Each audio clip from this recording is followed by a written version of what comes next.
അപ്പം ഞാൻ മുഴുവനെ ഒറ്റയായിപ്പോയി. അപ്പോൾ എനിക്ക് മനസ്സിലായി ഞാൻ എന്തിന് ജീവിക്കണം, ഞാൻ എല്ലാവർക്കും നല്ലത് ചെയ്ത് കൊടുത്തിട്ട് എനിക്കിതുവരെ ഒന്നും നല്ലത് വരുന്നില്ല. എല്ലാവർക്കും ഇപ്പോൾ ഒരു ശത്രുത വെച്ച ഒരാൾ വന്ന് നമ്മുടെ മുമ്പേ കരഞ്ഞു പറയുമ്പോൾ അല്ലെങ്കിൽ ഈ സങ്കടം പറയുമ്പോൾ നമ്മൾ മനസ്സലിഞ്ഞ് അവരെ സഹായിക്കുമ്പോൾ അവർ നമുക്ക് മറിച്ച് നമുക്ക് വീണ്ടും അവർ നമുക്ക് അടുത്ത കുരുക്കി നമ്മളെ ചാടിക്കാൻ നോക്കുമ്പോൾ അപ്പോൾ ഞാൻ ഓർത്ത് എന്തിന് ചെയ്യണമെന്ന് പറഞ്ഞാൽ ഞാൻ ജീവിതം അവസാനിക്കാൻ വേണ്ടി എൻ്റെ ജീവിത പങ്കാളി എന്നോട് പറഞ്ഞു ഞാൻ ഇനിയിപ്പം വരുന്നില്ല, ഞാൻ കുറച്ച് കഴിഞ്ഞിട്ടേ വരുന്നുള്ളൂ എന്ന് പറഞ്ഞ് പോയി കഴിഞ്ഞപ്പോൾ ഞാൻ എൻ്റെ ജീവിതം അവസാനിക്കാൻ വേണ്ടി ഞാൻ പുള്ളിക്കാരത്തെ വിളിച്ചു പറഞ്ഞു ഇതുപോലെ നീ വരുന്നില്ലല്ലോ, ഇല്ല ഞാൻ പോവുകയാണ്. ശരി, അങ്ങനെയാണെങ്കിൽ ഞാനും പോവുകയാണെന്ന് പറഞ്ഞിട്ട് ഞാൻ അന്ന് വൈകുന്നേരം മദ്യപിച്ചുകൊണ്ടിരിക്കുന്ന സമയത്ത് തന്നെ എനിക്ക് തോന്നി എന്നാൽ പിന്നെ എന്തിനിത് വെച്ചുകൊണ്ടിരിക്കണമെന്ന് പറഞ്ഞ് ഞാൻ അവിടെ നിന്ന് എടുത്ത് മരുന്ന് കഴിച്ചു. ആ ദൈവത്തിൻ്റെ പരിശുദ്ധ നാമം വാഴ്ത്തപ്പെടുമാറാകട്ടെ. ഞാനിവിടെ മാതാവ് വഴി എനിക്ക് ലഭിച്ച അനുഗ്രഹങ്ങളെ സാക്ഷ്യപ്പെടുത്താനാണ് ഞാനിവിടെ വന്നിരിക്കുന്നത്. എൻ്റെ പേര് സഞ്ജീവ് ജോർജ്. ഞാൻ പത്തനംതിട്ട സ്വദേശിയാണ്. ഞാൻ ഓർത്തഡോക്സ് വിശ്വാസിയായിരുന്നു.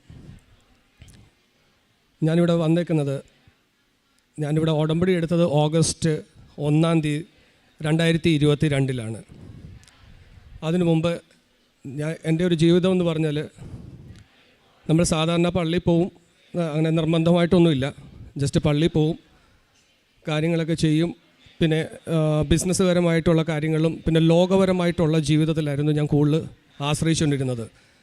പിന്നെ നമ്മൾ പറയുന്ന പോലെ എൻ്റെ കഴിവ് എൻ്റെ ഇതും കൊണ്ടാണ്, പ്രയത്നം കൊണ്ടാണ് ഞാൻ ഇത് നേടിയതെന്നുള്ള ഒരു അഹങ്കാരം എനിക്കുണ്ടായിരുന്നു. എനിക്ക് ഡോഗ് ബിസിനസ്സാണ് ഉള്ളത്. ഇന്ത്യയിൽ ഒട്ടുമിക്ക സ്ഥലത്തുകളെല്ലാം എൻ്റെ ഡോഗ്സിൻ്റെ ബിസിനസ് നടക്കുന്നുണ്ട്. അങ്ങനെ നിന്നുകൊണ്ടിരുന്ന സമയത്ത് നല്ലോണക്ക് ബിസിനസ് ഫ്ലറിഷ് ചെയ്ത് നല്ലൊരു പേരിൽ നിന്ന സമയത്താണ് ഞാൻ ഡിവോഴ്സ് ചെയ്യായിരുന്നു. അപ്പോൾ അത് കഴിഞ്ഞിട്ടാണ് ഒന്ന് വിവാഹം കഴിക്കണമെന്ന് നമ്മുടെ സുഹൃത്തുക്കളെല്ലാം കൂടെ പറഞ്ഞ് അങ്ങനെ വിവാഹം കഴിക്കാനായിട്ട് 2021 നമ്മളെല്ലാം കൂടെ പറഞ്ഞു എന്നാൽ പിന്നെ നമുക്കൊന്ന് നോക്കാം എന്ന് പറഞ്ഞുള്ളൊരു തീരുമാനത്തിൽ വന്നേയും അങ്ങനെ രണ്ടാമത് വിവാഹം കഴിക്കാനായിട്ടുള്ള നമ്മൾ കാര്യങ്ങളെല്ലാം മുമ്പോട്ട് ചെയ്ത് അങ്ങനെ നമ്മൾ നോർത്ത് ഇന്ത്യയിൽ നിന്ന് ഇങ്ങനെ ഒരു മാട്രിമോണിയിൽ വന്നപ്പോൾ നമുക്ക് കാര്യങ്ങൾ ഇഷ്ടപ്പെട്ടു. കാരണം ഞാൻ വർഷങ്ങൾക്ക് മുമ്പേ ജനിച്ച് വളർന്നതെല്ലാം നോർത്ത് ഇന്ത്യയിലായിരുന്നുണ്ട്.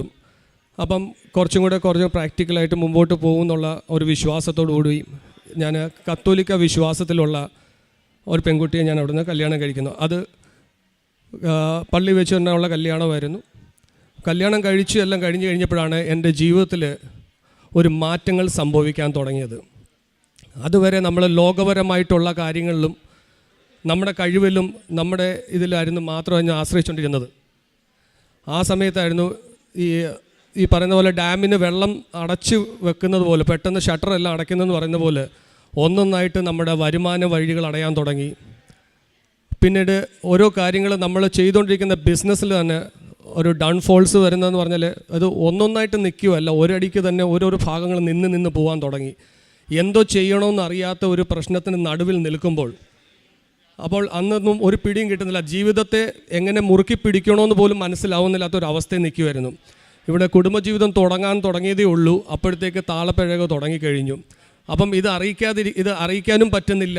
അത് മറച്ചു വെച്ച് നമ്മൾ പല അഭ്യാസങ്ങൾ നമുക്കറിയാവുന്ന അഭ്യാസങ്ങളെല്ലാം കാണിക്കുകയും ചില ഫോൺ കോൾസ് വരുമ്പോൾ എടുക്കാതിരിക്കുകയും ആ ഫോൺ കോൾസ് വരുമ്പോൾ മാറിപ്പോയി മറ്റേ നാണക്കേടും ഇതും കൊണ്ടുപോയി അത് മനസ്സിലാകാതിരിക്കാൻ വേണ്ടി മാറിപ്പോയിരുന്ന് സംസാരിക്കുകയും ചെയ്തപ്പോൾ അവിടെ ഞാൻ മനസ്സിലാക്കിയെന്ന് പറഞ്ഞപ്പോൾ നമ്മളിത് ഇപ്പം ശരിയാക്കാമെന്നുള്ള നമ്മുടെ കഴിവിൽ നമ്മൾ വിശ്വസിച്ച് നിൽക്കുമ്പോൾ ഞാൻ മനസ്സിലാക്കിയ ഒരു സത്യം എന്ന് പറഞ്ഞാൽ നമ്മുടെ കഴിവിലൊന്നുമല്ല എന്നുള്ളത് മനസ്സിലായി.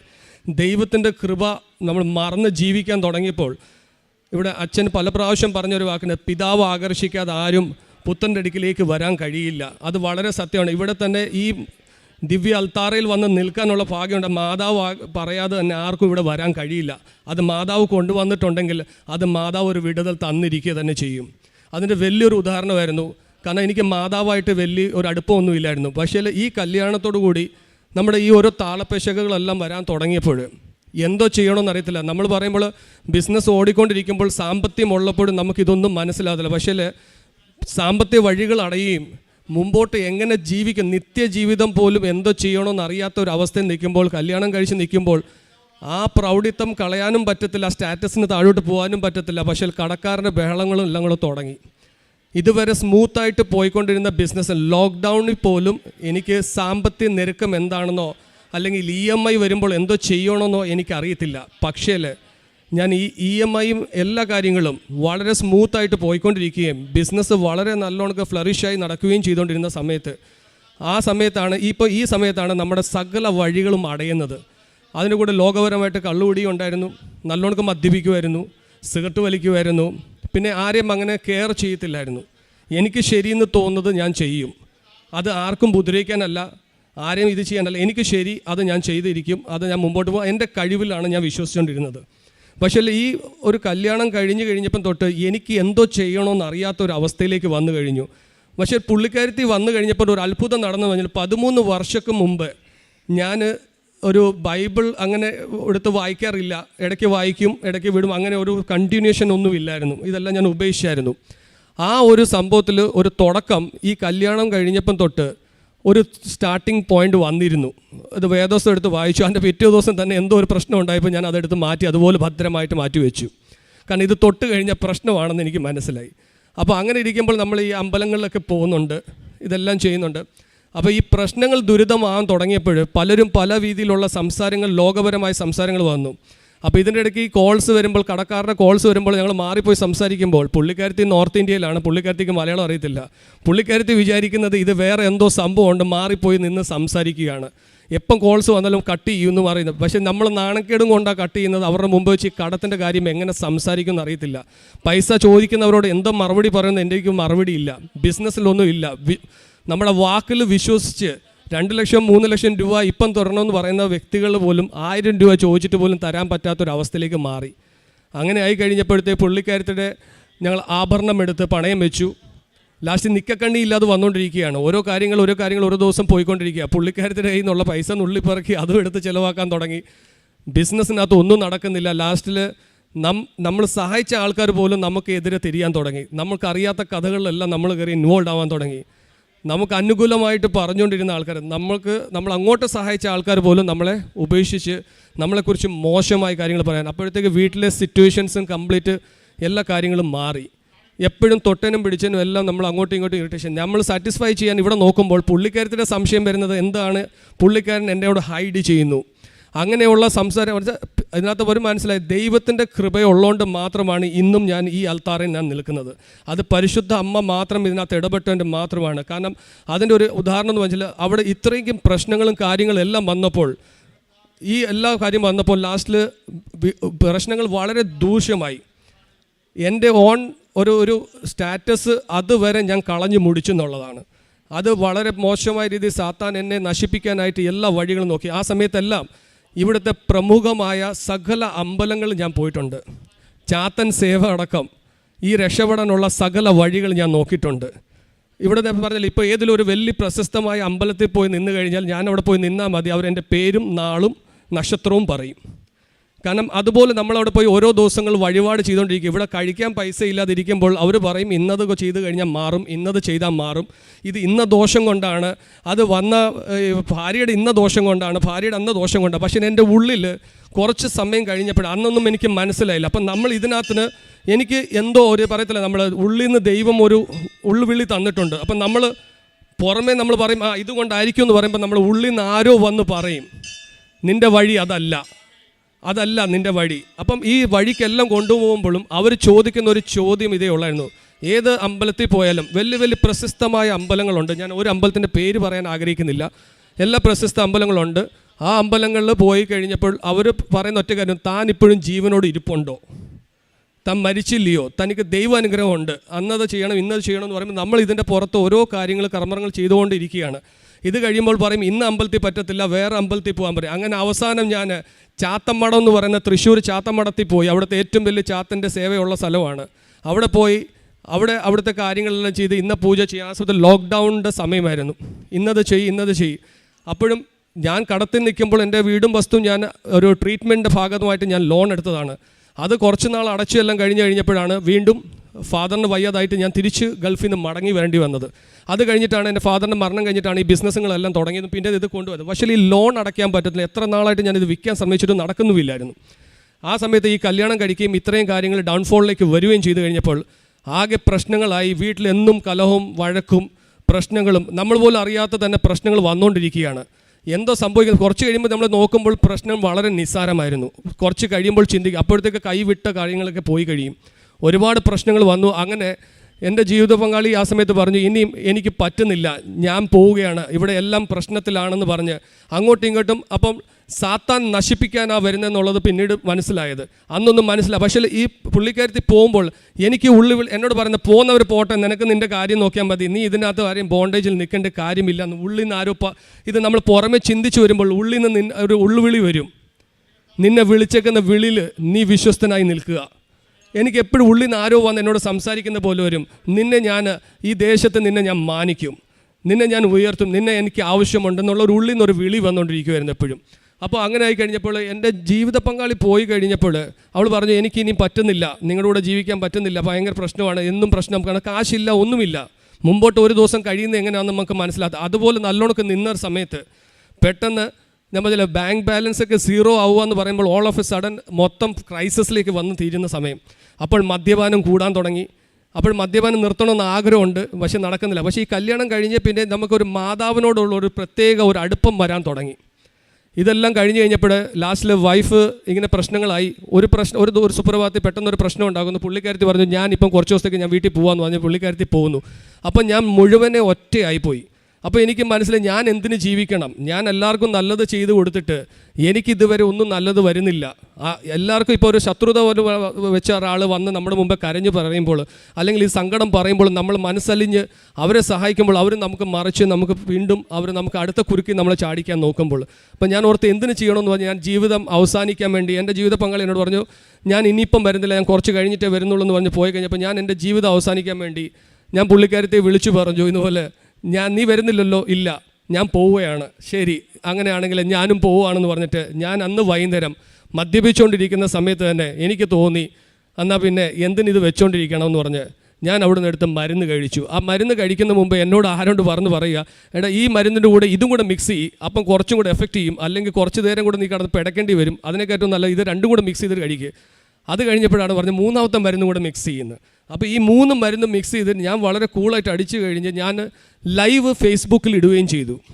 ഇതുപോലെ എനിക്ക് എന്ത് സംഭവിച്ചാലും എൻ്റെ ജീവിത പങ്കാളി ഇതിൻ്റെ ഉത്തരവാദിയല്ല എന്ന്. കാരണം നാളെ ആരും ആ പുള്ളിക്കാരത്തെ കുറ്റം പറയല്ലേ. അതുകൊണ്ട് ഞാനിതെല്ലാം ഇടുകയും ചെയ്തു. കുറച്ച് കഴിഞ്ഞപ്പോൾ എന്നെ ഇവിടുന്ന് എല്ലാവരും കൂടെ പത്തനംതിട്ട ഹോസ്പിറ്റലിൽ കൊണ്ടുപോയി. അവിടുന്ന് കോട്ടയം മെഡിക്കൽ കോളേജിൽ അവിടെ കൊണ്ടുപോയി കഴിഞ്ഞപ്പോൾ ഞാൻ പറഞ്ഞു, എനിക്ക് വീട്ടിൽ പോകണം. കുറച്ച് കഴിഞ്ഞപ്പോഴത്തേക്ക് എനിക്ക് ദാഹിക്കാൻ തുടങ്ങി, എല്ലാം ചെയ്തു. അപ്പോഴും ഞാൻ മനസ്സിലാക്കിയത്, എൻ്റെ മരണം നോക്കി കാത്തു കിടന്ന കുറേ ആൾക്കാരുണ്ടായിരുന്നു.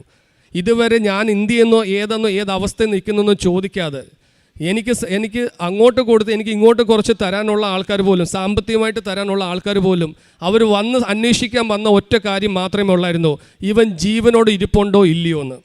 കാരണം എന്നോട് മുഖത്ത് നോക്കി ചോദിച്ച ഒരാളുണ്ട്, നിനക്ക് ഞാൻ ഇത്രയും രൂപ തരാം, എനിക്ക് ഇന്നതെല്ലാം എഴുതി തരുമോ എന്ന് ചോദിച്ച എൻ്റെ സ്വന്തം ആൾക്കാർ വരെ ഉണ്ട്.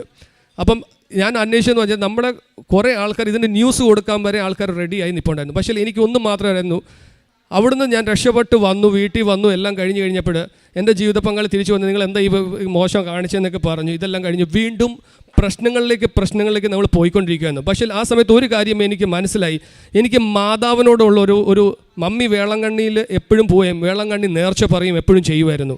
മമ്മി വേളങ്കണ്ണിയുടെ ഭയങ്കര വിശ്വാസമായിരുന്നു. അപ്പം ആ ഒരു കാര്യം ഞാൻ എപ്പോഴും പറയും, മാതാവേ എനിക്ക് മാത്രം എന്താ രക്ഷയില്ലാത്തത്, ഞാൻ എപ്പോഴും ഇത് ചോദിക്കുമായിരുന്നു. പക്ഷേ ഒരു കാര്യം എനിക്ക് ഇതിനകത്ത് വ്യക്തമായി എന്ന് പറഞ്ഞത്, ഇത് നമ്മളെന്തോ ആണെന്ന് നമ്മൾ ചിന്തിക്കുമ്പോൾ നമ്മുടെ കൂടെ ഈ ലോകത്തിലുള്ള മനുഷ്യർ അല്ലെങ്കിൽ ലോകത്ത് കുറേ ഹോൾഡും കാര്യങ്ങളുണ്ടെന്നുള്ള ധൈര്യത്തിൽ നമ്മൾ നിൽക്കുമ്പോൾ ഒരു കാര്യം, ദൈവവിളിയുള്ള ഒരുത്തിന് ഒരിക്കലും ലോകത്തിൽ നിൽക്കാൻ പറ്റത്തില്ല, ആ ലോകത്തിൻ്റെ ശക്തിയിൽ നിൽക്കാൻ പറ്റത്തില്ല. കാരണം സാത്താൻ ഒരിക്കലും ആക്സെപ്റ്റ് ചെയ്യത്തില്ല, അവനെ നശിപ്പിക്കാനേ നോക്കത്തുള്ളൂ എന്നുള്ളത് എനിക്ക് മനസ്സിലായി.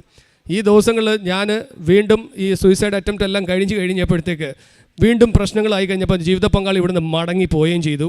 അങ്ങനെ ആകെ ഭയങ്കര വലിയ ഇഷ്യൂസിലേക്ക് മാറി. അത് ഫേസ്ബുക്കിലും എല്ലാം എൻ്റെ ഓൺ ബിസിനസ് പോലും സകലതും ഇതായി. ഞങ്ങൾ വളരെ വയലൻ്റ് ആയിട്ടുള്ള കാര്യങ്ങൾ വരെ സംഭവിച്ചു. ഇന്നവരെ ദൈവഹിതമല്ലാത്തത് ആ രീതിയിൽ വരെ കാര്യങ്ങൾ എന്നെ അറിയാവുന്നവർക്കെല്ലാം അറിയാം ഫേസ്ബുക്കിൽ എന്തൊക്കെ വന്നു. ഞാൻ ഇന്നേ വരെ ഫേസ്ബുക്കിൽ ലൈവായിട്ട് ഒരു കാര്യത്തിൽ ഇടാത്തത് എൻ്റെ ഓൺ ബിസിനസ്, എൻ്റെ പേഴ്സണാലിറ്റി വരെ താഴോട്ട്, എൻ്റെ സ്റ്റാറ്റസ് വരെ വളരെ താഴോട്ട് മോശമായിട്ട് പോകുന്ന രീതിയിൽ വരെ അത് എൻ്റെ ജീവിത പങ്കാളിയെ ഞാൻ അവിടെ ചിത്രീകരിക്കുകയും, കാരണം എനിക്ക് വാശിയായിപ്പോയി. അത് കഴിഞ്ഞപ്പോഴാണ് പിന്നീടാണ് എനിക്ക് മനസ്സിലായത്, ഇപ്പോൾ ജീവിത പങ്കാളി ഇവിടുന്ന് പിണങ്ങിപ്പോയി എല്ലാം കഴിഞ്ഞപ്പോഴേ ഞാനൊരു കാര്യം മനസ്സിലാക്കി. ഞാൻ അവിടെ പോയി ഡോക്യുമെൻറ്റ്സ് എല്ലാം റെഡിയാക്കി ഞാൻ രണ്ടാമത്തെ അറ്റംപ്റ്റിലേക്ക് റെഡി ആവുകയാണ്. കാരണം ഇനി എനിക്ക് ജീവിക്കണമെന്നില്ല. അങ്ങനെ ഞാൻ ജൂലൈ മാസം, എൻ്റെ വൈഫ് ഇവിടെ ഇല്ല, അപ്പം ഞാനങ്ങനെ ഡോക്യുമെൻറ്റ്സ് എല്ലാം അഡ്വക്കേറ്റിൻ്റെ അടുത്ത് പോയി റെഡിയാക്കി. അപ്പം ഞാൻ പറഞ്ഞു എനിക്കുള്ളത് എൻ്റെ ജീവിത പങ്കാളിയുടെ പേരിൽ എഴുതണമെന്ന് പറഞ്ഞ് അഡ്വക്കേറ്റിൻ്റെ അടുത്ത് പോയി സംസാരിക്കുകയും എല്ലാം ചെയ്ത് കഴിയുകയും അത് കഴിഞ്ഞ് കുറച്ച് കഴിഞ്ഞപ്പോഴത്തേക്ക് ഞാൻ ഓർത്തത് ഇനിയും ഈ വിഷം അടച്ചിട്ട് ഇനി ഈ മൂക്കിക്കൂടെ ഉള്ള പൈപ്പ് ഇടലിച്ചിട്ട് പ്രയാസമായിരുന്നു. അത് ഒരു മണിക്കൂറോളം ഇരുന്നപ്പോഴത്തേക്ക് ഒത്തിരി പ്രയാസം, വേദനയായതുകൊണ്ട് ഞാൻ പറഞ്ഞു ഈ പരിപാടി വേണ്ട, ഏറ്റവും നല്ലത് നേരെ കുട്ടിക്കാനത്തിൽ പോയിട്ട് വണ്ടിയായിട്ട് പോയി കൊക്കയിലോട്ട് ചാടുമ്പോൾ ഒറ്റയടിക്ക് കാര്യങ്ങൾ തീരുമല്ലോ. അപ്പോൾ അത് തീരുമാനിച്ചിരുന്നിട്ട് ഞാൻ എല്ലാവരോടും പറഞ്ഞേക്കുന്നത് ഞാൻ പുറത്തും എനിക്ക് വീണ്ടും വിസ വന്നു, ഞാൻ പോകാനായിട്ടുള്ള തയ്യാറെടുപ്പിലാണെന്നുള്ള ചില സുഹൃത്തുക്കളോട് ഞാൻ പറഞ്ഞിങ്ങനെ നിൽക്കുന്ന സമയത്ത്, അപ്പോൾ എനിക്ക് ഡോഗ്സിൻ്റെ ബിസിനസ്സുണ്ട്, ഡോഗ്സ് എല്ലാം അവിടെ കിടപ്പുണ്ട്. അപ്പോൾ ഈ ഡോഗ്സിനെ എല്ലാം നമ്മളവിടെ നോക്കുന്ന ഒരാളോട് പറഞ്ഞു, നിങ്ങളൊരു കാര്യം ചെയ്യണം, ഡോഗ്സിന് നിങ്ങൾക്ക് എടുക്കാൻ പറ്റുന്നവരെ നിങ്ങൾ ഇവിടെ നോക്കണം, ബാക്കി ആർക്കാന്ന് വെച്ചാൽ കൊടുത്ത് ഒഴിവാക്കിയേക്കണം എന്നുള്ള കാര്യങ്ങളെല്ലാം പറഞ്ഞുകൊണ്ടിരുന്നപ്പോൾ ജൂലൈ 29 എന്നോട് ഒരു ഹിന്ദു വിശ്വാസത്തിലുള്ള ഒരു ചേച്ചി എന്നോട് വന്ന് പറയുവാണ്, മോനെ നീ ഒരു കാര്യം ചെയ്യ്, കൃപാസനത്തിൽ ഒന്ന് പോയിട്ട് വാ, നിൻ്റെ കാര്യങ്ങളെല്ലാം ശരിയാവും. അപ്പം ഞാൻ ചോദിക്കുന്നു, ഈ പുള്ളിക്കാരത്തി എന്നോട് ഇന്നേ വരെ ഈ ഒരു കാര്യം സംസാരിച്ചില്ല. പിന്നെ എനിക്കൊരു സംശയം തോന്നിയത് പുള്ളിക്കാരത്തി ഹിന്ദു വിശ്വാസിയാണോ ക്രിസ്ത്യനാണോ എന്ന്, കാരണം എനിക്കും കൺഫ്യൂഷനായിപ്പോയി. കാരണം ഇന്നേ വരെ നമ്മൾ ചിരിച്ച് കാണിക്കുക എന്തുകൊണ്ട് മോനെന്ന് ചോദിക്കുമോ, അല്ലാതെ വേറെ ചോദിക്കത്തില്ല. അത് കഴിഞ്ഞപ്പോൾ നമ്മുടെ വേറൊരു സുഹൃത്ത്, അവൻ ഇതുവരെ ഉടമ്പടി എടുക്കാൻ വന്നിട്ടുമില്ല, പക്ഷേ പുള്ളി പറഞ്ഞു നീ ഒന്ന് പോയിട്ട് വാന്ന്. അപ്പോൾ അങ്ങനെ ആയി കഴിഞ്ഞപ്പോൾ എൻ്റെ ഉള്ളിൽ പറഞ്ഞ് കൃപാസനത്തിൽ എന്തോ ഉണ്ട്, അവിടെ പോയാലെന്തോ. അപ്പം ഇത് വീണ്ടും അപ്പോഴങ്ങനെയാണ് ഞാനൊരു സാക്ഷ്യം എന്നെ കേൾപ്പിക്കാനിടയായത്. സാക്ഷ്യം കേൾപ്പിക്കിടയപ്പം കോടികളായിട്ട് നഷ്ടം വന്നിരുന്ന ഒരാൾക്ക് മാതാവ് അവിടെ വഴി തുറക്കുകയും ആ കുടുംബം റീസ്റ്റോർ ആവുകയും ആ ദൈവത്തിൻ്റെ വലിയൊരു അനുഗ്രഹം അവരുടെ ജീവിതത്തിൽ വന്നു ചേരുകയും അവരുടെ സാക്ഷിയായി നിൽക്കുകയും ചെയ്തെന്നുള്ളത് വന്നു. ഇപ്പം ഞാൻ നോക്കിയപ്പോൾ എന്തായാലും ഒരു വഴി നോക്കിയേക്കാമെന്ന് പറഞ്ഞ് അങ്ങനെ ഓഗസ്റ്റ് 1, 2022 ഞാനിവിടെ വന്ന് ഉടമ്പടി എടുക്കുന്നു. ഉടമ്പടി എടുക്കുമ്പോൾ ഞാൻ ഒന്ന് മാത്രമേ ഉള്ളൂ, ഒരു കാര്യം ഞാൻ ആകെ ആവശ്യപ്പെട്ടിട്ടുള്ളായിരുന്നു ഫസ്റ്റ്. കാരണം എനിക്ക് എന്ത് വന്നാലും എൻ്റെ ഫാമിലി എനിക്ക് റിസ്റ്റോർ ചെയ്യണം. അതായിരുന്നു എൻ്റെ ആദ്യത്തെ ഡിമാൻഡ്. എൻ്റെ മാതാവിൻ്റെ തിരുസന്നിധിയിൽ ഞാൻ വെച്ച, അമ്മേ എനിക്ക് ആദ്യത്തെ വേണ്ടിയത്, എനിക്ക് സാമ്പത്തികം ഒന്നും അല്ല ആദ്യം വേണ്ടിയത്, എനിക്ക് എൻ്റെ കുടുംബം ഒന്നായിട്ട് നിന്ന് ഈ നിന്ദിക്കുന്നവരുടെ മുമ്പിൽ എന്നെ ഒന്ന് മാനിക്കണമെന്ന്. ആ വർച്ചിൽ ഇവിടുന്ന് വന്ന് ഉടമ്പടി എടുത്ത് ഞാൻ തിരിച്ചു പോയിക്കൊണ്ടിരുന്നപ്പം തന്നെ അവിടെ നമ്മൾ സംസാരിക്കുന്നുണ്ടായിരുന്നു, വൈഫായിട്ട് സംസാരിക്കുന്നുണ്ടായിരുന്നു. പക്ഷേ അന്ന് അവിടെ ഒരു തീരുമാനമായി, ഒരു ഉള്ളിൽ നിന്ന് എനിക്കൊരു ധൈര്യം, നമുക്ക് ഒരു പോസിറ്റീവായിട്ട് നമ്മൾ ചിലർ പറയും, ഇവിടെ സാക്ഷ്യം ഞാൻ കേട്ടിട്ടുണ്ട്, ഇവിടുന്ന് ഇറങ്ങിയപ്പോൾ തന്നെ പോസിറ്റീവ് റിപ്ലൈയാണ് വന്നത്. എനിക്ക് പോസിറ്റീവ് റിപ്ലൈ ഒന്നും അല്ല വന്നത്, എനിക്കെല്ലാം വിപരീതമായിട്ടുള്ള കാര്യങ്ങളാണ് വന്നുകൊണ്ടിരുന്നത്. പക്ഷേ ഒന്ന് മാത്രം ഉണ്ടായിരുന്നു, എൻ്റെ കൂടെ ആരോ ഉണ്ടെന്നുള്ളൊരു ധൈര്യം എനിക്കുണ്ടായിരുന്നു. എന്നെ വിളിച്ചവൻ വിശ്വസ്തനാണെന്ന് എനിക്ക് എപ്പോഴും, നിന്നെ ഞാൻ വിളിച്ചത് നിന്നെ ഞാൻ താഴെ ഇടാനല്ല വിളിച്ചത്, ഞാൻ നിന്നെ ഉയർത്തി തന്നെ നിർത്തുകയും തന്നെ ചെയ്യും. അങ്ങനെ നിന്ന് കഴിഞ്ഞപ്പോൾ ഞാൻ ഓരോ ദിവസങ്ങൾ പ്രാർത്ഥനയിൽ ഇങ്ങനെ നിൽക്കുമ്പോൾ പത്രം വിതരണം ചെയ്യുകയും കാര്യങ്ങളെല്ലാം ചെയ്തുകൊണ്ടിരുന്നപ്പോൾ അങ്ങനെ ഒരു സുപ്രഭാതത്തിൽ ഓഗസ്റ്റ് മാസം 17 എൻ്റെ ജീവിത പങ്കാളി അവരമ്മയായിട്ട് മടങ്ങി വരുന്നു.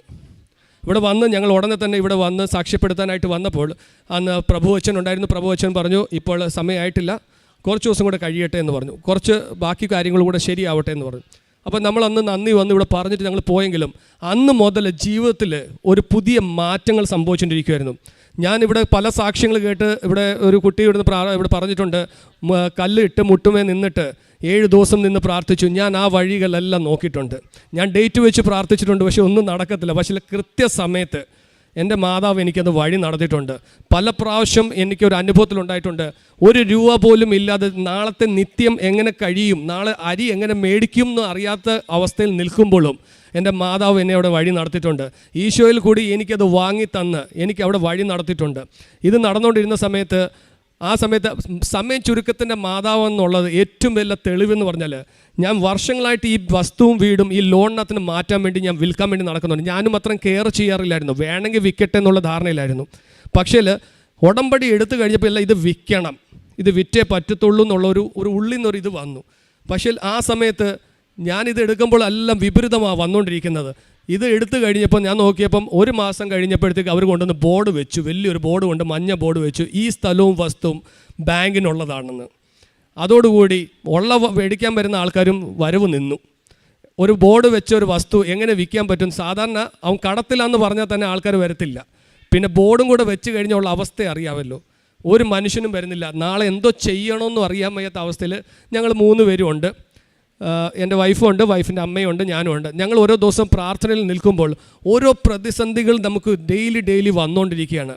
നമ്മൾ പറയത്തില്ല, ബൈബിളിൽ പറയുമ്പോൾ വായിക്കുമ്പോൾ വളരെ തന്നെ എൻ്റെ മക്കളാണെങ്കിൽ നിങ്ങൾ എൻ്റെ കുരിശ് എടുത്തേ പറ്റത്തുള്ളൂ, എൻ്റെ കൂടെ പിന്നിടണം. അപ്പോൾ ഈ കുരിശെന്നപ്പോൾ ഞാൻ ചോദിക്കും, കർത്താവേ നീ കുരിശ് എടുത്തു, പക്ഷേ ഈ ഒരു കുരിശ് എനിക്ക് താങ്ങാൻ പറ്റുന്നില്ല.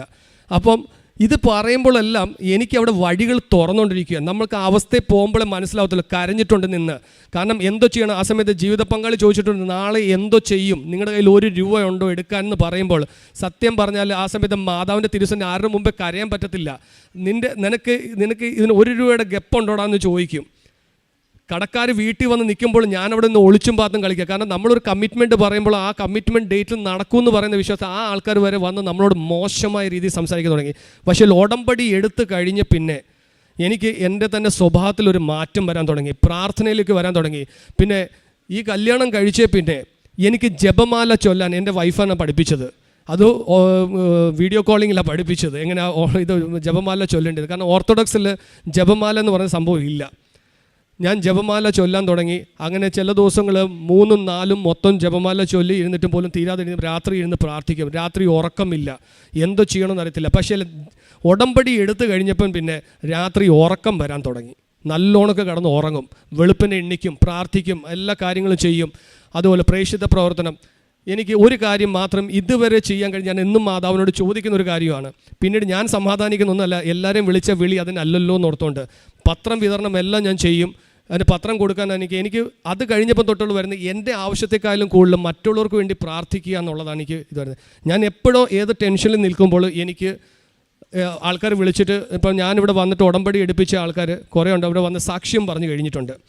അപ്പം ആ പുള്ളിക്കാരന് സാക്ഷ്യം പറയുന്ന 2 ദിവസം മുമ്പ് എന്നെ വിളിച്ചപ്പോൾ ആത്മഹത്യ ചെയ്യാൻ പോകാമെന്ന് പറഞ്ഞ് വിളിച്ചപ്പോൾ ഞാൻ അതിനേക്കാളും കുടുംബ പ്രശ്നത്തിൽ നിൽക്കുകയാണ്. അപ്പോഴും പുള്ളിക്കാരൻ ആശ്വസിപ്പിക്കാൻ ദൈവമാതാവ് എനിക്ക് ഭയങ്കര ഒരു അഭിഷേകമാണ് എനിക്ക് തരുന്നത്. അവിടെ ഒരു ശക്തി എനിക്ക് പ്രത്യേകം തരും. ഇതെല്ലാം കഴിഞ്ഞിട്ട് അങ്ങനെ രണ്ടാമത്തെ ഉടമ്പടി ഞാൻ പുതുക്കാൻ വരുന്നത് ജാനുവരിയിലാണ്. അപ്പം അതിനു മുമ്പാകെ ഈ ബോർഡ് വന്ന് വെച്ചപ്പോൾ ഞാൻ ബഹുമാനപ്പെട്ട ജോസഫച്ചനെ വന്ന് കാണുകയും ഞാൻ എൻ്റെ സങ്കടങ്ങൾ പറയുകയും ചെയ്തു. അച്ഛൻ ഇങ്ങനെയൊക്കെയാണ് സംഭവം, എന്താ ചെയ്യേണ്ടതെന്ന് എനിക്കറിയത്തില്ല, ഞാൻ ആകെ പെട്ടിരിക്കുക എന്ന് പറഞ്ഞു. അപ്പോൾ അച്ഛന് അവിടുന്ന് തൈലം എടുത്ത് എൻ്റെ നെറ്റി പൂശിയിട്ട് എന്നോട് പറഞ്ഞു, വിശ്വാസ പ്രമാണം ചൊല്ലാൻ പറഞ്ഞ് എൻ്റെ കയ്യിൽ ഒരു കാശുരൂപം തന്നിട്ട് പറഞ്ഞു, നീ ആ വീടിൻ്റെ മുറ്റത്ത് കുഴിച്ചിട്ടോ, മാതാവ് നോക്കിക്കോളൂ എന്ന് പറഞ്ഞു. അത് കഴിഞ്ഞിട്ട് എൻ്റെ ജീവിത പങ്കാളിയോട് തട്ടിയിട്ട് പറഞ്ഞു, നല്ലോണം മര്യാദയ്ക്ക് ഇരുന്ന് പ്രാർത്ഥിച്ചോ, നിനക്ക് വന്ന് സാക്ഷ്യം പറയണമെന്നും പറഞ്ഞു. 2ാമത്തെ പ്രാവശ്യം വന്ന് ഇതുപോലെ തന്നെ നമ്മൾ പ്രാർത്ഥിച്ചപ്പോഴും അച്ഛൻ ഇത് തന്നെ വിശ്വാസം പറഞ്ഞത്, നിങ്ങൾ വന്ന് സാക്ഷ്യം പറയണമെന്ന്. കാരണം വേറൊരു സാമ്പത്തികം കിട്ടേണ്ട ഒരിക്കലും നമുക്കത് കിട്ടാൻ പോകുന്നില്ല, ഇതുവരെ അത് നടന്നിട്ടില്ല. അത് നടക്കുമെന്നുള്ള പൂർണ്ണ വിശ്വാസത്തോടു കൂടി ഞാൻ ഇപ്പോഴും നിൽക്കുന്നത്. ഇതെല്ലാം കഴിഞ്ഞപ്പോൾ ബോർഡെല്ലാം വെച്ച് കഴിഞ്ഞ് ജപ്തി നോട്ടീസ് വന്നു. എല്ലാം കഴിഞ്ഞപ്പോൾ ജാനുവരിയിൽ ഞങ്ങൾ 30-ാം തീയതി വന്ന് ഇവിടെ ഉടമ്പടി പുതുക്കി കഴിഞ്ഞപ്പോൾ എൻ്റെ ജീവിത പങ്കാളി പറഞ്ഞു, ഇത് മുമ്പോട്ട് എങ്ങനെ ജീവിക്കണമെന്ന് അറിയത്തില്ല, ഞാൻ തിരിച്ച് മടങ്ങി പോവാണ്, ഞാൻ അവിടെ പോയി ജോലി നോക്കട്ടെ, ഇവിടെ നമുക്ക് മാർഗമില്ല, എല്ലാം നഷ്ടപ്പെടാൻ പോവുക. അവർ ജപ്തി നോട്ടീസ് വരെ തന്നു, ജപ്തിയുടെ ഡേറ്റ് വരെ അനൗൺസ് ചെയ്ത് കഴിഞ്ഞു. ഞാൻ അപ്പോഴും പറഞ്ഞു, മാതാവ് ഉണ്ട്. അതിനിടയ്ക്ക് എൻ്റെ വാഹനം ബാങ്കുകാർ ജപ്തി ചെയ്തുകൊണ്ട് പോയി. അതും കൂടെ ആയി കഴിഞ്ഞപ്പോഴത്തേക്ക് മൊത്തത്തോട് പൂർത്തീകരിച്ചു. അപ്പോഴത്തേക്ക് എൻ്റെ ജീവിത പങ്കാളിയുടെ വിശ്വാസവും പോയി, എല്ലാം കഴിഞ്ഞു. അപ്പം ജീവിത പങ്കാളി പറഞ്ഞു, ഞങ്ങൾ എങ്ങനെ ജീവിക്കും, ഒരു ജോലിയില്ലാതെ നമുക്ക് ജോലിക്ക് പോലും പോകാൻ പറ്റുന്നില്ല, ഒരു വഴിയുമില്ല, എവിടെ പോയാലും നോ എന്നുള്ള കാര്യങ്ങൾ മാത്രമേ ഉള്ളൂ. ജോലി അന്വേഷിച്ച് പോയാൽ ജോലിയില്ല, കടം ചോദിക്കാൻ പോയാലും ഇല്ല, തരാനുള്ള ആൾക്കാരോട് ചോദിച്ചു കഴിഞ്ഞാൽ അത് തരത്തില്ല. പക്ഷേ അവിടെയെല്ലാം കടക്കാരിൽ നിന്നും എല്ലാം മാതാവ് എന്നെ അത്ഭുതകരമായിട്ട് തന്നെ, ഇപ്പം എന്നെ വന്ന് അടിക്കും പിടിക്കും എന്ന് പറയുന്നിടത്ത് എല്ലാം മാതാവ് അത്ഭുതകരമായിട്ട് എന്നെ വഴി നടത്തിയിട്ടുണ്ട്. ഇപ്പോഴും ഇന്നും ഞാൻ കൊടുക്കാനുള്ളവർ ഇന്നേ വരെ നമ്മളോട് വന്ന് മോശമായിട്ട് ഒരു വാക്ക് പോലും സംസാരിക്കാൻ ഇടയാക്കിയിട്ടില്ല. ഫോണിൽ കൂടെ അവർ ദേഷ്യം പറഞ്ഞിട്ടുണ്ടെങ്കിൽ അടുത്ത ഒരു കോളിനകത്ത് അവർ തന്നെ നമ്മളോട് മാപ്പ് വരെ പറഞ്ഞിട്ടുണ്ട്. ദേഷ്യം കൊണ്ട് പറഞ്ഞതല്ല, ഇത്രയും നാളായില്ലയോ അതുകൊണ്ട് പറഞ്ഞതാണ്. പക്ഷേ ആ സമയത്തെല്ലാം എനിക്ക് ക്ഷമയില്ലാത്ത ക്ഷമ എനിക്ക് ഉടമ്പടിയോടുകൂടി കിട്ടി. ഒരുപാട് ക്ഷമ കിട്ടി, ക്ഷമിക്കാൻ പഠിപ്പിച്ചു. മാതാവ് എന്നെ ഓരോ വഴികൾ എന്നെ ഓരോ സ്റ്റെപ്പായിട്ട് എന്നെ നടത്തുകയാണ്. നമ്മൾ പറയും ഇന്നത് നടത്തിയിട്ട് എനിക്ക് കിട്ടിയില്ലല്ലോ എന്ന് പറഞ്ഞ് ഞാൻ പ്രാർത്ഥിക്കുമ്പോൾ അല്ലെങ്കിൽ ഞാൻ കരയും, എനിക്ക് എന്തുകൊണ്ട് കിട്ടിയില്ല, അത് കഴിഞ്ഞിട്ട് എനിക്ക് കിട്ടുന്നില്ല. അത് കഴിഞ്ഞപ്പോഴാണ് എൻ്റെ ജീവിത പങ്കാളി ഇവിടുന്ന് പോകുന്നത്. ഫെബ്രുവരി 1-ാം തീയതി അവൾ ജോലി കാര്യത്തിന് വേണ്ടി തിരിച്ച് മടങ്ങി പോകുന്ന സമയത്ത് ഫെബ്രുവരി 2-ാം തീയതി സൊസൈറ്റിയിൽ നിന്ന് ബാങ്കിൽ നിന്ന് ആൾക്കാർ വന്നിട്ട് അവർ വന്ന അളവും എല്ലാം കഴിഞ്ഞിട്ട് എന്നോട് എനിക്ക് മനസ്സിലായില്ല എന്താണ്. ഞാൻ ഇന്ന് തന്നെ ജപ്തി ചെയ്യാനായിരുന്നോ വന്നതെന്ന് എനിക്കൊരു സംശയത്തിൽ വന്നു കഴിഞ്ഞപ്പോൾ അവർ 22 സ്ഥലം ആ കാശി രൂപം, അച്ഛൻ തന്ന ആ കാശി രൂപം എന്നോട് ഞാൻ മുറ്റത്ത് കുഴിച്ചിട്ടേക്ക് നിൻ്റെ വീടിനും ഒന്നും സംഭവിക്കത്തില്ല എന്ന് അച്ഛൻ അന്നൊരു വാക്ക് പറഞ്ഞിരുന്നു. ആ വിശ്വാസത്തിൽ ഞാൻ പറഞ്ഞു, ഞാൻ എൻ്റെ ജീവിത പങ്കാളിയോട് പറഞ്ഞു, അമ്മ മാതാവ് വിളിച്ചിട്ടുണ്ടെങ്കിൽ ആരും വിളിക്കാതെ, പിതാവ് വിളിക്കാതെ പുത്രൻ്റെ അടുക്കിലേക്ക് ആരും വരാൻ കഴിയത്തില്ല. ആ വിശ്വാസം നീക്കുമ്പോൾ ഇവൾ പോയി കഴിഞ്ഞ് എൻ്റെ പിറ്റേ ദിവസം എന്നോട് വന്ന് പറയുന്നത് 22 സെൻറ്റ് സ്ഥലവും ഈ വീടും ഞങ്ങൾ ഒഴിവാക്കിയിട്ടുണ്ട് ജപ്തിയിൽ നിന്ന്, ബാക്കിയുള്ള 66 സെൻറ്റാണ് ഞങ്ങൾ ജപ്തി ചെയ്യാൻ പോകുന്നതെന്ന്. അത് വന്ന് എൻ്റെ ജീവിത പങ്കാളി ഞാനിത് വിളിച്ചു പറഞ്ഞപ്പോൾ പുള്ളിക്കാരത്തി ട്രെയിനിലാണ്. വിളിച്ചു പറഞ്ഞ പുള്ളിക്കാരത്തോ ഞാൻ ഇതുപോലത്തെ വിശ്വാസം ഞാൻ കണ്ടിട്ടില്ല, ഇതുപോലെ സംഭവിക്കും ഞാൻ ഒരിക്കലും വിചാരിച്ചില്ല പ്രാർത്ഥനയില്ലെന്ന്. ഇത് കഴിഞ്ഞ് മുമ്പോട്ട് തുടർന്ന് പോയി കഴിഞ്ഞപ്പോൾ ഓരോ ദിവസങ്ങളും നമ്മൾ നമ്മൾ പ്രയാസത്തിലും ഓരോ പ്രോബ്ലംസിലും വന്ന് കടന്നു പോകുമ്പോഴും നമ്മൾ അനേകരെ ദൈവത്തിൻ്റെ സുവിശേഷം അറിയിക്കാനും മാതാവിൻ്റെ സാക്ഷ്യപത്രം കൊടുക്കാനും എന്നെ ഇവിടുന്ന് പ്രേരിച്ച് ഞാനിവിടെ വന്ന ഒരു ദിവസം വന്നു കഴിഞ്ഞപ്പോൾ എന്നോട് ഞാൻ RCC കൊണ്ടുപോയി കൊടുക്കണം. ഞാൻ ഇവിടുന്ന് കാറില്ലാതെ ഞാൻ ഒരിക്കലും പോകുന്നില്ല എന്ന് പറഞ്ഞിരുന്ന ബസ്സേ കയറി ഞാൻ പോയി അവിടെ കൊണ്ടുപോയി ആ RCCയുടെ അവിടെ ചെന്ന് നിന്ന് 2 കെട്ട് പത്രം മൊത്തം അവിടെ നിന്ന് അത് കൊടുക്കാൻ, അത് ഞാൻ അന്ന് പറഞ്ഞു എവിടെ ഇങ്ങനെ കൊടുക്കും, ഒരു നാണക്കേടുണ്ടെന്ന് പറഞ്ഞപ്പോഴും പെട്ടെന്ന് എൻ്റെ ഉള്ളിൽ നിന്ന് ആരോ വന്ന് പറയുന്നു, വീട്ടിൽ നിന്ന് ഇറക്കി വിടുന്ന നാണക്കേട് അത്രയും ഇല്ലല്ലോ നിനക്ക് എൻ്റെ പത്രം വിതരണം ചെയ്യുന്നതെന്ന്. എൻ്റെ ഉള്ളിൽ നിന്ന് ആരോ പറയുന്നുണ്ട്, നിന്നെ നോക്കാൻ ആരുമില്ല, നിന്നെ നോക്കിയത് ഞാനില്ലേ, എനിക്ക് വേണ്ടി നിനക്ക് നിൽക്കാൻ എന്തോ നാണക്കേടെന്ന് പറഞ്ഞപ്പോൾ ഞാൻ അവിടെ നിന്ന് അത് ചെയ്യിപ്പിച്ചു. അപ്പോഴും ഞാൻ പറയുന്നത് എൻ്റെ കഴിവല്ല, അത് മാതാവ് എനിക്ക് തന്ന കൃപയാണ്. ഇന്നും അനേകർക്കെല്ലാം ഞാൻ എപ്പോഴും ഇപ്പം പ്രാർത്ഥിക്കുന്നൊരു കാര്യമുണ്ട്, അനേകർക്ക് വേണ്ടി പ്രാർത്ഥിക്കാൻ മാതാവ് എനിക്ക് ഒരുക്കി തന്നു. ഇതുകൂടാതെ ഞാൻ ഇതെല്ലാം കഴിഞ്ഞിട്ട് എൻ്റെ ജീവിത പങ്കാളി തിരിച്ചു വന്നു. ഈ ദിവസങ്ങളിൽ ഇതിങ്ങനെ വന്നുകൊണ്ടിരുന്നപ്പോൾ ഞാനിവിടെ ഒരു ദിവസം ഫോൺ വിളിച്ചിട്ട് പറഞ്ഞു ജപ്തി 7-ാം തീയതി ആവുന്നു, എന്തോ ചെയ്യണമെന്ന് പറഞ്ഞ് ഞാൻ ഫോൺ വിളിച്ചപ്പം വിജയകുമാർ ബ്രദറാണെന്ന് തോന്നുന്നു എടുത്തപ്പോൾ എന്നോട് പറഞ്ഞു നിങ്ങൾ അഡ്വക്കേറ്റിനെ പോയി ഒന്ന് കാണ്, അതൊന്ന് കണ്ടു നോക്കുക, അപ്പോഴത്തേക്ക് മാതാവ് അവിടെ വഴി തുറക്കുമെന്ന് പറയുന്നു. ഞാൻ അങ്ങനെ ഇന്നത് പ്രാർത്ഥിച്ചുകൊണ്ടിരുന്നപ്പോൾ വൈകുന്നേരം ഇങ്ങനെ പ്രാർത്ഥിച്ചുകൊണ്ടിരുന്നപ്പോൾ എന്നെ അവിടുത്തെ ഒരു മെമ്പറിൻ്റെ രൂപം, ഒരു മോഹം ഇങ്ങനെ കാണിച്ചു. അവിടെ ചെന്നപ്പോൾ പുള്ളി അഡ്വക്കേറ്റും കൂടെയാണ്.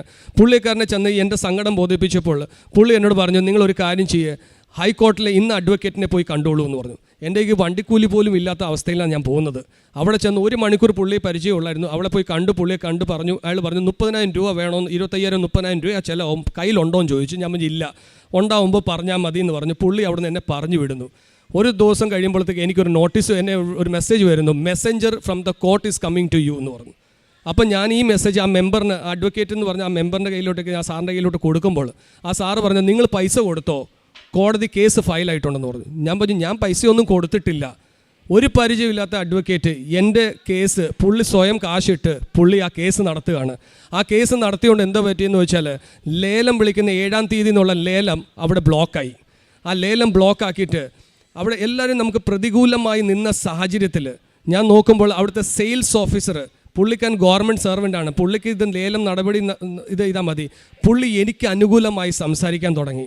ഇത് വന്നോടുകൂടി ഒരു കാര്യം എനിക്ക് മനസ്സിലായി, ഈ നമ്മൾ ഒരു ലേലം വെക്കുമ്പോൾ അവർ ജപ്തി ചെയ്യുന്ന തുക അവർ അറിയിക്കും. അപ്പോൾ ആ തുകയ്ക്ക് കൂടുതൽ 1-2 ലക്ഷം രൂപയെ കൂടുതൽ വിളിപ്പിക്കത്തുള്ളൂ, അല്ലെങ്കിൽ ചിലർ ആ വിലയെ വിളിക്കത്തുള്ളൂ. പക്ഷേ അവിടെയും മാതാവ് അവിടെ ഒരു ഹൈഡ് ചെയ്തു, പരസ്പരം അങ്ങോട്ടും ഇങ്ങോട്ടും അറിയിക്കാതിരുന്ന് സീക്രറ്റ്ലി ഒരു ലേലം നടന്നോടുകൂടി എനിക്ക് 22 സെൻറ്റും ഭവനം മാത്രമല്ല കിട്ടിയത്, എനിക്ക് അതിനകത്ത് അല്പം കാശും കൂടെ കിട്ടി മുമ്പോട്ട് എങ്ങോട്ട് പോകണമെന്നുള്ള ഒരു തീരുമാനം എടുക്കാനുള്ള സാമ്പത്തികം എൻ്റെ മാതാവ് എൻ്റെ കൈ തന്നു. പിന്നെ അതിനകത്ത് വലിയൊരു ഇത് പറഞ്ഞാൽ അതിൻ്റെ ഒരു അംശം, എൻ്റെ ഒരു ദശാംശം ഞാൻ എൻ്റെ മാതാവിൻ്റെ തിരുസന്നിധിയിലേക്ക് ഞാൻ ഇന്ന് ഏൽപ്പിക്കുന്നുമുണ്ട്.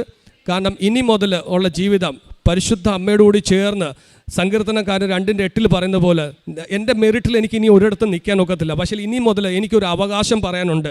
ഇത്രയും നാൾ ഞാൻ പഠിച്ചില്ലാത്ത ഒരു പാഠം ഞാൻ പഠിച്ചത് എന്താണെന്ന് പറഞ്ഞാൽ നിൻ്റെ കഴിവിലല്ല, നിൻ്റെ മാതാവിൻ്റെ കൃപയാലാണ് നീ നിൽക്കുന്നത്. അതുകൊണ്ട് എനിക്ക് കൃപയിൽ ചോദിക്കുമ്പോൾ എൻ്റെ മെറിറ്റിലല്ല, എൻ്റെ സർട്ടിഫിക്കറ്റിൻ്റെ ബലത്തിലല്ലല്ലോ ഞാൻ ചോദിക്കുന്നത്, അത് മാതാവിൻ്റെ. അതുകൊണ്ട് 2:8 സങ്കീർത്തനം 2:8 ഞാൻ ചോദിക്കുന്ന നേഷൻസ്, എനിക്ക് കറങ്ങാനുള്ള പൈസ ഇല്ല, എനിക്ക് അതിനുള്ള വിദ്യാഭ്യാസവും ഇല്ല, അത്രയും വിദ്യാഭ്യാസമൊന്നും ഇല്ല, വലിയ ജോലി. പക്ഷേ ലോകത്തിന് അങ്ങ് അറ്റോളം പോയി ഞാനും എൻ്റെ കുടുംബം യഹോവയെ സേവിക്കും, മാതാവിനെയും ഈശോയും ഞാൻ ഈ സുവിശേഷം അറിയിക്കും എന്നുള്ളൊരു തീരുമാനം ഇപ്പോൾ എൻ്റെ ജീവിതത്തിൽ ആ ഒരു ലക്ഷ്യത്തിലാണ് ഞാൻ മുമ്പോട്ട് പോകുന്നത്. എൻ്റെ കുടുംബത്തിൽ ഞാൻ പറഞ്ഞില്ല, നിന്ദിച്ചപ്പോഴും അവിടെ പല ദുരിതമുണ്ടായപ്പോഴും ഒരു മനുഷ്യനും എനിക്കില്ലായിരുന്നു. എന്നെ താങ്ങി നിർത്തിയത് പരിശുദ്ധ അമ്മയും ഈശോയും കൂടെയാണ്. അതുകൊണ്ട് എൻ്റെ ജീവിതം ഞാൻ ഇനിയിപ്പോൾ ഉള്ള നാളുകൾ അനേകർക്ക് വേണ്ടി പ്രാർത്ഥിക്കുന്നുണ്ട്. നോർത്ത് ഇന്ത്യയിലെ ഒരുപാട് പേർക്ക് വേണ്ടി ഞങ്ങൾ പറയുന്നുണ്ട്. ഒരുപാട് പേര് ഇപ്പം കടന്നും വരുന്നുണ്ട്. അതിന് ഇത്രയും തോളം എനിക്ക് തന്ന എൻ്റെ കുടുംബം തിരിച്ചു തന്ന, ഇനിയും എൻ്റെ സാമ്പത്തിക കടങ്ങളും ബാക്കിയുണ്ട്. എനിക്ക് പൂർണ്ണ ബോധ്യമുണ്ട്. കാരണം ആദ്യം അവൻ്റെ നീതിയും രാജ്യം അന്വേഷിക്കും, ബാക്കിയെല്ലാം വന്ന് ചേരുമെന്ന്. എന്നെ ശക്തനാക്കുന്നവൻ മുഖാന്തരം എനിക്ക് സകലത്തിലും സാധ്യം. അപ്പോൾ എൻ്റെ കടബാധ്യതകളൊന്നുമല്ല, എൻ്റെ കർത്താവാണ് വലുത്, എല്ലാത്തിനും വലുത്. ആ ഒരു ഉൾബോധം എനിക്ക് ഈ ഉടമ്പടിയോടുകൂടി കിട്ടി. അത് ഞാൻ മാതാവിനോടും ഈശോയോടും കോടാനുകോടി നന്ദി പറഞ്ഞുകൊണ്ട് ഞാൻ ഇതിൻ്റെ വാക്കിൽ നിർത്തുന്നു.